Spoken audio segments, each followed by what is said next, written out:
So hello mga idol, ako nga pala si Star Vince. Kaya ito yung part 2 ng video ko. Dito may nakalaban akong chika.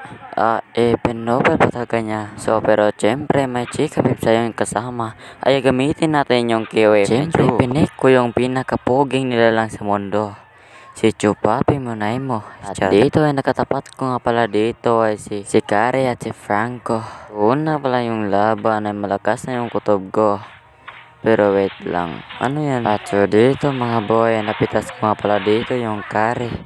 So napitas na yun naman yung aming kakampi. At so dito gusto ko sanang pitasin yung Franco. Ang kaso sobrang lakas pala niya. Napitas ko yung Veil dito. At sabay trash talk. Joke ng mga bay, hindi ako ganyan. At so dito, nasalubong ko dito si In. Akala ko ay tapos na ako dito, pero mali siya na yung akala. Akala ko dito ay hindi pa ako damage. Ang kaso pagkalabas ko ng base niya ay agad ko nang sinipas agad. Pero yun yung masasabi ko kay Yin. Mali siya ng kinakalaban. So dito mga boy, napitas ko nga pala dito yung Yin. Sabay tago sa damo.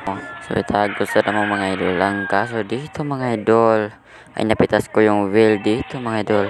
Mali nga yung pagka-freestyle ko dyan mga idol, pero ang importante ay napitas ko siya. Dito mga idol ang natawag na yung mga kampi ko mga idol kasi kailangan nila ng tulong sa akin. Kaya pinitas ko yung Zuzong dito. At sabay takbo pala yun. Dito napitas ko naman yung Veil dito. Hindi pa nga masakit yung damage ko dyan, pero okay na to. At so dito mga idol ay dalawa nga sila dito mga idol. Kaya yung Kari na lang yung inuuna ko. Napitas ko nga pala dito yung Kari. Gusto ko sana ditong pitasin ng kayong Franco mga idol. Ang kaso nakatakas na pala siya. Kaya dito si Veil lang yung inuuna ko. So dito laban na to mga idol ay masyado na masakit yung damage ko mga idol.